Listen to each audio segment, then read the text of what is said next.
So, hello and welcome. I'm Lisa, and I'm calling from the Institute for Health and Healing. And today I'll be leading just an exploration of the idea of this time we're in, the pandemic, COVID-19, and the many forms of grief that may be showing up. So any loss that we have can cause grief.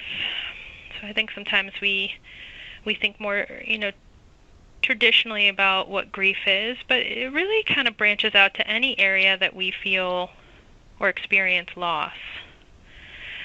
And the thing about grief is that one loss can also connect us with a past loss, or even one loss can kind of graph onto another loss. And so, for instance, maybe today I experience something that's a form of loss, and it can bring up feelings from something that happened several years ago, and it can kind of happen quite quickly. And so right now we're in a time of profound loss, and we might note that many of the things that we find meaningful and are attached to have been or feel threatened. We're surrounded by death, a threat to our health, loss of financial stability is another thing many experience, and perhaps we're already experiencing, and then this kind of takes it to another degree. We can have loss of rituals and traditions, and this can go from morning routines. For instance, I know some people that had morning routines where they would go to a local coffee shop and get a coffee, and that helped them start their day, and so now they're not able to go and do that. And so that, on a small level of loss, still might impact the routine they were used to in their day. And on the other end of that, we have traditions like weddings and funerals and graduations, where we had expectations of how those would go or when they would happen, and we're encountering that. We don't have control over the things we hoped about them, and we may be just in a place of grieving loss of those things. We also can have a loss of identity. So many people I know are having to kind of rework what their roles are in their family and in their work. So kind of a sense of competency and idea of self that they had continuing to shift.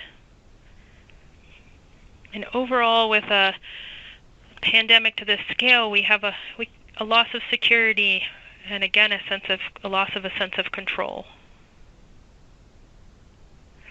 So the first thing I want to say is that for all loss, know that grief is normal and natural and expected. Oftentimes when we're coming in contact with grief, we can feel abnormal about our response, and so that's one of the reasons why I say that. And so we're kind of left with this idea of, well, then how can we support grief and mourning, which mourning can be thought of as the way we express grief. So the first thing we want to do is acknowledge the reality of the impact of the pandemic. So sometimes we might have more of a tendency to kind of cope by minimizing or deflecting from ideas of how much it's impacting us. And so this would be just leaving some space to just note the impact.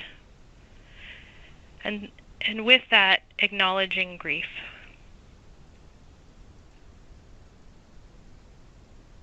And second thing we want to do is honor the full range of feelings and thoughts that arrive with grief. Disbelief, fear, anxiety, sadness, those are things that are common, as well as something like anger and irritability. So that's something that I hear that people are expressing right now, which, of course can be connected to, the anxiety component, but also that with grief we have anger from broken expectations. And so we might not be attaching that to grief when we're experiencing it, but it may be a form of grief. We also might feel guilt, regret, and loneliness. Now, for many of you, you might feel pressure as a caregiver or community member to only express certain emotions, what some people would term more positive emotions. And, that kind of leaves us with where do we let out these other emotions that might be less comfortable or unpleasurable. So this kind of step is about how do we validate that all emotions are, and they're messengers, and to look at them non-judgmentally. We can have a tendency or a myth to think if I experience things that are hard or I give them focus, they might overwhelm me, or it might intensify them. But actually what we find if we give a safe outlet to express them in a healthy way, that actually it tends to soften them, and it tends to be a relief. So ways that we might express grief, there's a full range, but some ideas can be journaling or writing, talking to a trusted and validating friend, so someone that would encourage the idea that being able to sit with this is hard, maybe not saying this isn't a big deal. So we want someone who will help us validate. If we struggle to find that, that's where therapy can sometimes be supportive, to have the space to feel all we need to feel. We can also express it through movement, music, art, even watching a movie that connects us with feelings of grief can be helpful as a place to kind of allow. And with this, the next thing we may want to do, and these aren't necessarily in order, just the way that I'm organizing them, but is to recognize our strengths and hopes and values as well. So also making space to recall fond memories. This is where people might also have a gratitude practice. And seek to identify values and make small actions towards them. So in these times, how we express or move towards our values might be a little different. So for instance, I know some people that were volunteering, and so volunteer programs have since shut down, and they want to, it's meaningful to them in their life to do things of helping others. And so in which case, one of the things we talk about is how in their daily life might they find opportunities to move towards this value. And so if we're have a value of, say, compassion and helping, maybe we don't have the ability to volunteer at the organization where we typically did, but maybe we can make a phone call or respond to a phone call, text message, or letter from someone that we know is struggling and is having a hard time. So in that way, still working towards that, expressing that value.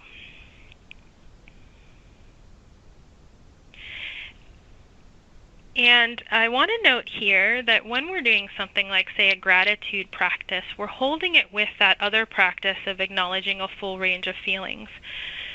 Sometimes there can be a temptation to try to bypass those other feelings, say I can get rid of them if I just do this other thing. And the idea is that we non-judgmentally accept and allow those other feelings, and that this other practice complements us by seeing a both and. Right? I can recognize that I'm struggling in this way, and I can also recognize that I have these strengths, that there are these resources with me, and that I can hold both of those. And that's one of the things we do in resilience work, is to be able to hold the both and in those ideas. The next thing we want to do is be kind and compassionate to yourself. So IHH has a Facebook page with a lot of great resources that can help in this area. Some of the places here could be how we're nurturing ourselves in terms of taking care of our body through stretching, qigong, exercises, through nutrition. I also will be doing a talk on how to manage the inner critic in these times, and have been leading some on self-compassion practices. So those are things too that we can do to take care of ourselves. And I'll talk more about that in detail in that call, but just to say how we manage expectations in this time has a lot to do with self-compassion. So are we expecting ourselves to act in ways as though a pandemic isn't happening, or to surpass expectations that we typically would have had for ourselves? And so can we soften and be kind and say, wow, this is a hard time, so how do I kind of redefine what successful looks like in this context? Other things that we can do in terms of this category might be connecting to a spiritual practice if you have one, mindfulness practice, a grounding practice. So just ways that we can be kind to ourselves. Again, this is an unprecedented time, one that we're all having to adjust to. And so finding just the space to say, I can take care of me a little bit, when, especially if you've been focused on taking care of others. And so finally, reaching out to others to give and accept support. Really important. In grief, naturally, we might move towards isolation and reflection and inward. That is a typical part of grief.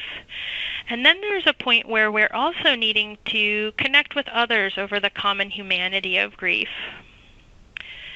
During this time, many of us can have brains and nervous systems that are in survival mode.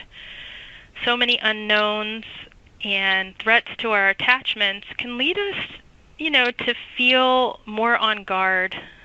And these threats have us kind of really ready for action, fleeing. And so how do we shift ourselves into a nervous system that's more relaxed? Well, one of the ways that we can is by connection.